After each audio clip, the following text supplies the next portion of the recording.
Swansea were really not ready for the Premier League. Swansea City are in turmoil.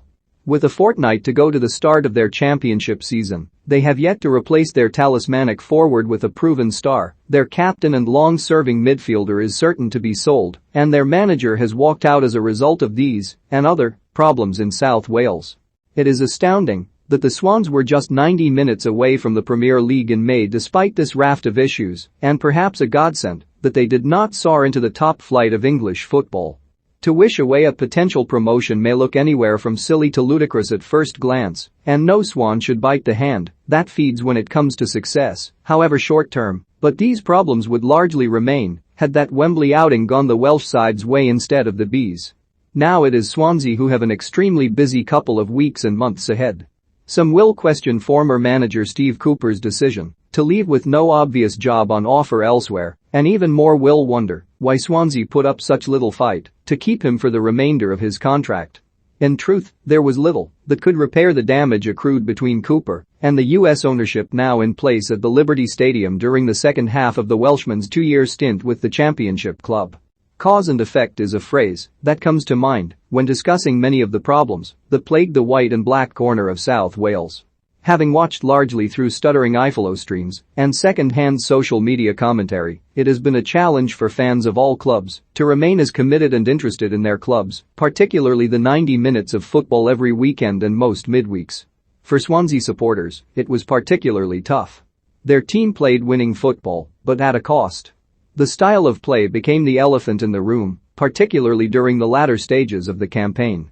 Going against what had become a classic Swansea style of play employed by a succession of managers in their last long-term ascent to the Premier League from the late noughties to the early teenies, Cooper almost had his hands tied with the lack of an out-and-out striker for three-quarters of his spell in charge, the January 2019 loan acquisition of Ryan Brewster the exception to that particular rule.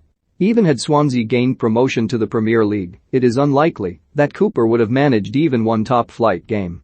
His decision to leave may have even been accelerated in somewhat similar circumstances to Championship cheat code Slavisa Jokanovic after getting Watford promoted 6 years ago.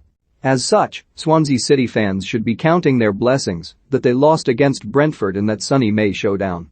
Whereas the Bees were buzzing with their long-awaited and well-deserved promotion, the signs prior to, and certainly since that, playoff final indicate Swansea were nowhere near ready for a return to the top flight in many aspects of their setup. For every long-term plan employed by the Premier League's newest outfit, there is almost the exact opposite at the Liberty Stadium. Any promotion would have emphasized those weaknesses further and set the club even further back in their quest to become their best selves. To turn your nose up at promotion is nonsensical of course, but there are more reasons to be grateful than not.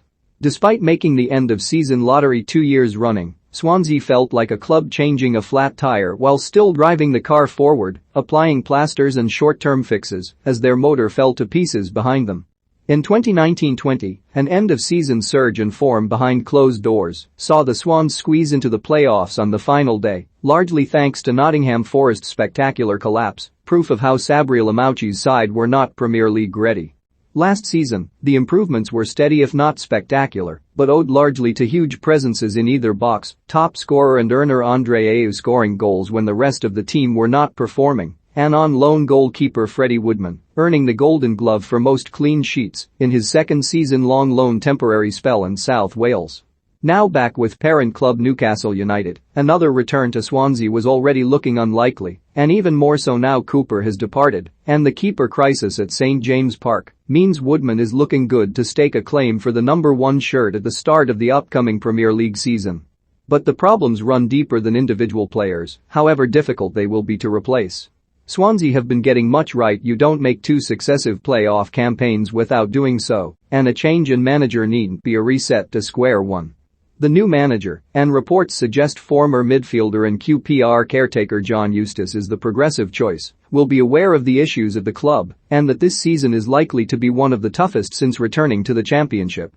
Fulham-bound Matt Grimes will add his name to the high-profile departures from the club, and some much-needed funds should be released, while previous squad players such as the versatile Ryan Manning may well soon find themselves propelled to first-team regulars. There is no quick fix, but if the fans can get back on side and behind a manager willing to play the style of football to which they had become accustomed in the 21st century, while the club continues to adjust to its status as championship regulars, the rebuild can continue with players and a manager dedicated to improving the club little by little. That approach worked superbly for Brentford, who are reaping the benefits of long-term planning. Cooper did so much excellent work and accelerated the progress made by his predecessor Graham Potter. Achievements in the championship come not only via promotions, but by building blocks to success. Just as Potter achieved these, and Cooper even more so, the next man can continue the club on that trajectory. Then it may be Swansea's own time to make the step back up to the league they were once so comfortable in. For now, steady progression is the way forward.